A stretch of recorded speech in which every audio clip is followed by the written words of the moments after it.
आषाढ़ महीने के पूर्णिमा के दिन गुरु पूर्णिमा का पर्व मनाया जाता है। इस दिन महाभारत का रचयिता वेद व्यास का भी जन्मदिन है। यह एक पवित्र त्यौहार है जो अपने गुरु के प्रति सम्मान श्रद्धा व्यक्त करने के लिए मनाया जाता है।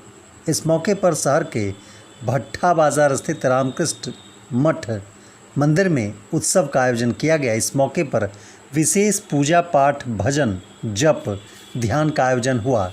इस मौके पर भक्तों ने भजन के माध्यम से अपने गुरुदेव को स्मरण किया। काफ़ी संख्या में महिला पुरुष और बच्चे शामिल हुए। मंदिर के महंत जितेंद्रानंद महाराज ने कहा कि वर्तमान में नैतिक मूल्यों का पतन हो रहा है। उन्होंने कहा कि समाज उन्नति के मार्ग पर चले, इसके लिए नैतिक मूल्यों को जानना आवश्यक है।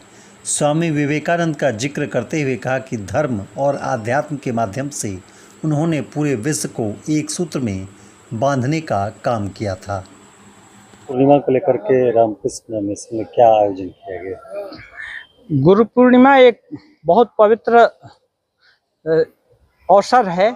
ये व्यासदेव जी का जन्मदिन माना जाता है और वैसे तो इतिहास नहीं है, ये प्रीत इतिहास है, लेकिन हम लोग मानते हैं कि कभी न कभी जन्म होता है। हाँ, और ये ऐसे महान विभूति भी हैं जो उस समय जितना भी नॉलेज था, स्वामी विवेकानंद जी बोलते हैं ये जो वेद है ना, ज्ञान राशि है।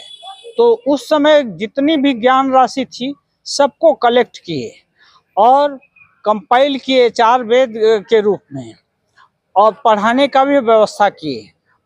पढ़ाते भी थे, लेकिन जब पढ़ाते हैं, दूसरे के इंटरेक्शन में आते हैं तो दूसरे की कैपेसिटी भी मालूम होती है। तो देखिए कि सभी लोग इतने कैलिबर वाले नहीं हैं जो कि कठिन से कठिन चीज़ समझ सकें।